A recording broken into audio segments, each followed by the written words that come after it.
E para falar dos últimos acontecimentos no cenário político nacional, eu recebo o comentarista Antônio Gregato. Boa tarde, doutor. Boa tarde. Muito obrigado novamente por estar aqui com a gente para esclarecer um pouquinho esse momento que estamos vivendo, né, após as eleições. Eu já gostaria que o senhor começasse fazendo uma avaliação exatamente deste momento, após 10 dias aí das eleições, da reeleição, né, da presidente Dilma Rousseff.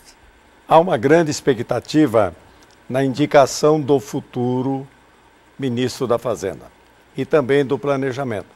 Como nós estamos acompanhando, existem dois nomes que já estão sendo articulados, que é o do Henrique Meirelles e do Barbosa para o Planejamento. São dois que têm dois estilos diferentes de trabalhar. O Barbosa ele é mais rigoroso numa série de coisas e é mais ou menos o estilo da presidente. Já o Meirelles, ele trabalha num outro esquema. Ele já é uma pessoa que tem um poder e ele não abre mão do poder dele.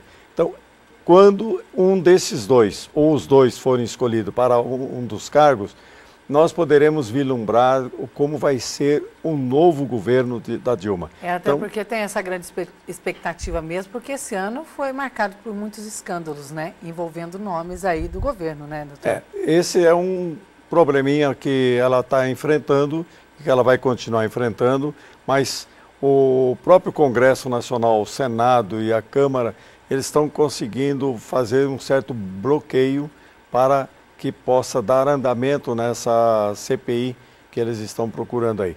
Mas isso é um assunto que ainda vai transcorrer, porque nós vamos ter, a partir de 1º de fevereiro, nós vamos ter aí um novo Congresso Nacional. Agora, e aí as expectativas passam a ser um pouco diferenciadas. Agora, doutora, a presidente deixou clara, né, no discurso após as eleições, né, após os resultados, que ela está aberta a diálogo, que ela quer ter diálogo, mas muitos políticos já se manifestaram contrário a isso, né, estão resistentes a esse diálogo, né? Podemos dizer que é uma grande barreira pela frente?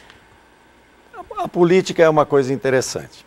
Você acha que você abre um diálogo e há um grupo que diz que não quer diálogo. Só que quando começam as discussões, esse grupo que é contra ou é o grupo que é a favor, ele começa a aparecer de forma diferenciada. Os governadores do PSDB já estão se articulando para um encontro com ela, do qual ela está aceitando esse encontro, porque eles querem discutir a parte institucional de cada estado. E ela está recebendo, assim, telefonemas de todos os governadores e me parece que essa reunião deverá acontecer na próxima semana com todos os governadores do PSDB, certo? Por quê? São exatamente os governadores da oposição, mas que eles querem ter um contato com ela, talvez para ter uma discussão. Isto aconteceu, inclusive, na época que o Aécio era governador de Minas, que ele pediu um encontro com Lula exatamente para colocar o que o Estado precisa e como que o Estado espera do novo governo presidencial os recursos que ele precisa ter. Então, essa estratégia de conversa precisa ter. Não pode ficar um lá e outro cá. Doutor, a gente viu, né, com os resultados das eleições, que o país ficou dividido, né? Agora que a presidente foi reeleita, como ficou essa questão de apoio em relação aos eleitos também em todo o país, da ligação aí com o partido da presidente? Nós temos que analisar que existem representantes do Brasil inteiro. Existem os representantes, existe o grupo petista distribuído pelo país inteiro, mesmo estando aqui na parte onde o Aécio foi o vitorioso, mas esses representantes que estão lá, tanto senadores como deputados, eles vão fazer parte do apoio governista, ou seja, a base de governo dela. A ideia que se deu, que o Brasil está dividido, é uma ideia apenas de quem ganhou a eleição e quem perdeu a eleição. Mas ela vai ter representantes do Sul, representantes do Sudeste, assim como o Nordeste. Assim como o PSDB e os outros partidos têm representantes lá de cima e de cá de baixo. A base de apoio político dela que é muito importante. Ela precisa ver quem desses partidos ou dos partidos de apoio estarão junto com ela ou contra ela. Mas a gente pode dizer que a oposição ficou bem fortalecida, Sim. né? E eles também querem criar aí uma forma, fortalecer ainda mais essa questão, né, da frente oposicionista com a presidente, né? Inclusive o Aécio, em seu discurso, ele chegou a dizer isso. Ele disse o seguinte, né, durante reunião com tucanos e aliados na Câmara e também durante sessão no plenário, abre aspas, vamos juntos fazer a oposição mais vigorosa que este país já viu, fecha aspas, são as palavras aí de Aécio Neves. Né? A gente precisa entender essa palavra vigorosa. Quer dizer, fazer oposição não significa dizer o seguinte, tudo que é proposto, contra. Nós somos contra. Não. O vigoroso que ele quer dizer é o seguinte, nós vamos acompanhar o que é bom para o Brasil, o que é bom para a sociedade, nós vamos estar juntos. O que nós entendemos que não é bom para a sociedade e não é bom para o Brasil, nós vamos discutir, vamos estar em cima fazendo oposição. Por isso que é interessante a política nesse sentido, se você analisar bem. Existe o time da situação, que é o que comanda, e o time da oposição é o que faz o trabalho de segurar alguma coisa. Mas a ideia que ele colocou no discurso dele é importante. Nós não vamos ficar alheios a nada que acontece. Só que essa oposição, ela se fortaleceu, por quê? Porque o grupo de apoio dele está junto hoje, tentando fazer uma oposição mais ferrenha, vamos chamar assim. E que isso é muito bom para o país. É bom para a sociedade. Por quê? Porque o povo vai encontrar defensores dele e vão encontrar aqueles que são contra eles. E é muito interessante porque o novo governo ele tem que sair com uma nova proposta. Dia 31 acaba a situação atual. É um novo governo que aparece. É assim que temos que pensar. E nós temos que pensar isso aqui. E, acima de tudo, quer queira, quer não queira, ela é a presidenta de todos os brasileiros. Então, nós temos que acompanhar.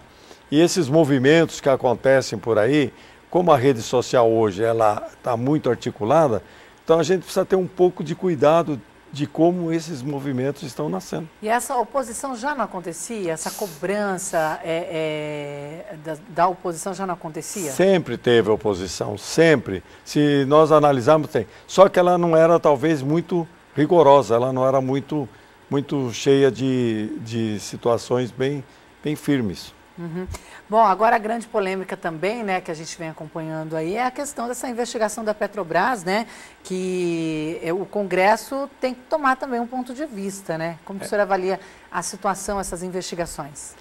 O Congresso está realmente caminhando para chegar a um denominador comum a respeito disso, né? Então, o que vai acontecer? Nós precisamos ficar atento, né? Nós precisamos ficar atento àquilo que vem para frente.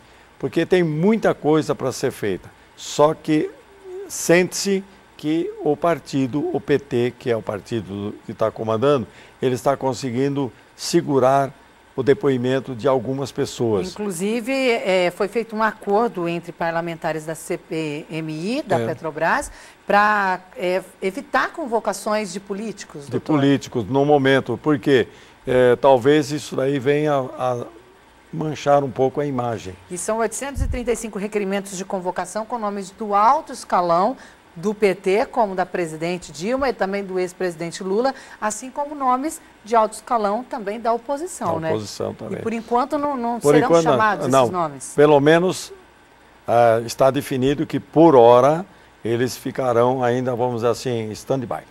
Bom, as investigações, né, terminam no dia 18 de dezembro, porém com um relatório que não deve ser conclusivo, foi também as informações passadas aí por quem está nessa comissão, né? Dá para se dizer, será que esse assunto vai terminar em pizza, doutor? A gente não sabe qual vai ser o destino aí. Porque tem muita gente para ser ouvida ainda. Tem muita gente para ser ouvida, tem muitas pessoas envolvidas, tem muito dinheiro e aquilo que eu coloquei para você e para os nossos telespectadores. Nós não sabemos ainda qual vai ser a proposta governamental. Vamos ver o que vai acontecer, porque, logicamente, a própria Petrobras vai precisar de uma reestruturação e isso tem um significado, saber quem vai comandar lá no novo governo. E, por enquanto, não se sabe. Quer dizer, os nomes estão todos guardados ainda em segredos, certo? Apenas esses 2 nomes que aparecem, que é para poder fazer o quê?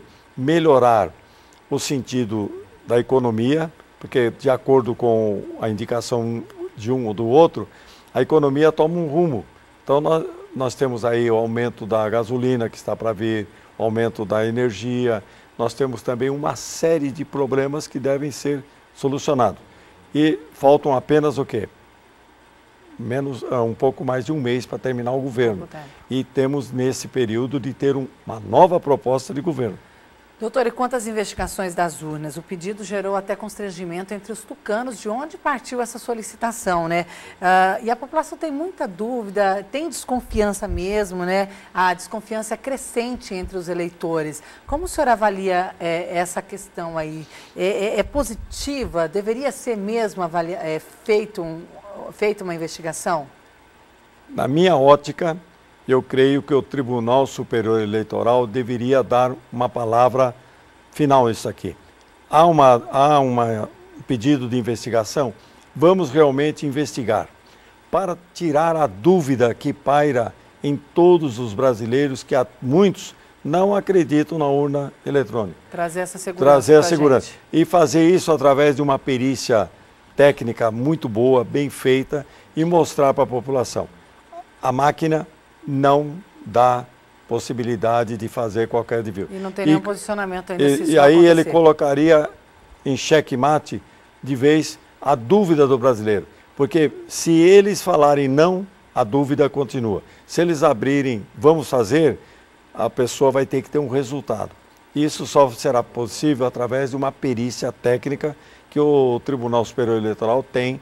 Eles podem ter muitos técnicos em informática que podem chegar à conclusão se Mas, por enquanto, esse pedido ainda é analisado. Ele está lá, segundo a gente já constatou, há sim o interesse também do tribunal, né, pelo menos. Só que o presidente ele não decide sozinho, né, é um colegiado.